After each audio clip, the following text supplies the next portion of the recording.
Seoul, Korea, Republic of the rival Koreas announced Monday that North Korean leader Kim Jong-un and South Korean President Moon Jae-in will meet in Pyongyang sometime in September, while their envoys also discussed Pyongyang's nuclear disarmament efforts and international sanctions. The push for what would be the leaders' third summit since April comes amid renewed worries surrounding a nuclear standoff between Washington and Pyongyang. South Korean Unification Minister Cho Myung-gyan shakes hands with his North Korean counterpart Ri Sun-kwon after their meeting at the northern side of Panmunjom in the demilitarized zone, North Korea, Monday, August 13. The rival Koreas announced Monday that North Korean leader Kim Jong-un and South Korean President Moon Jae-in will meet in Pyongyang sometime in September, Korea Pool, Yonhap, the Associated Press. The announcement, released after nearly 2 hours of talks led by the rivals' chiefs for inter-Korean affairs, was remarkably thin on details.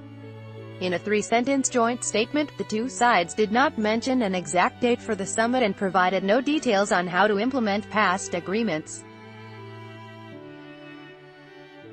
Ri Sun-kwon, the head of the North Korean delegation, told Pool reporters at the end of the talks that officials agreed on a specific date for the summit in Pyongyang sometime within September, but he refused to share the date, saying he wanted to keep reporters wondering. The South Korean Unification Minister, Cho Myung-gyan, told reporters after the meeting that officials still had some work to do before agreeing on when exactly the summit would happen. He said the two sides will again discuss when the leaders would meet but didn't say when. Article continued. Below, it wasn't clear why Ri and Cho differed on the issue of the date, and Cho wouldn't answer a specific question about the discrepancy.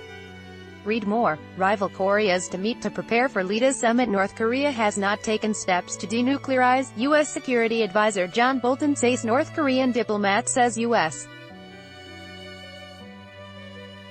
isn't living up to nuclear deal. Meeting at a North Korea-controlled building in the border village of Panmunjom comes as the international community waits to see if North Korea will begin abandoning its nuclear weapons program, something officials suggested would happen after Kim's summit with President Donald Trump in June in Singapore.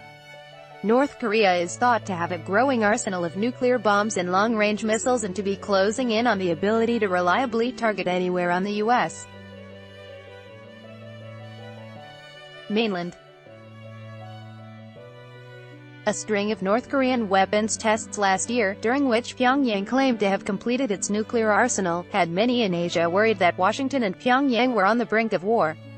Article continued. Below, Cho, the chief of the South Korean delegation, said the two sides also talked a lot about international sanctions meant to punish the North for its development of nuclear weapons, but he didn't elaborate.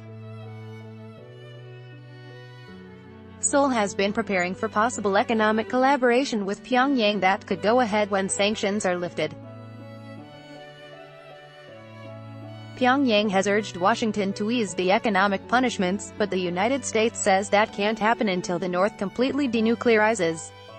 The South Korean envoy said he urged Pyongyang to accelerate its current nuclear negotiations with the United States.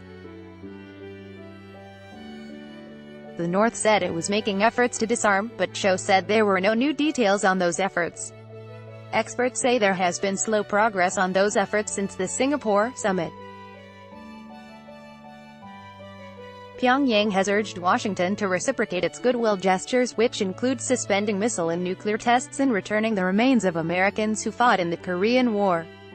Washington, which canceled an annual joint military exercise with South Korea that had taken place in August in previous years, has refused to ease sanctions until North Korea finally and fully denuclearizes.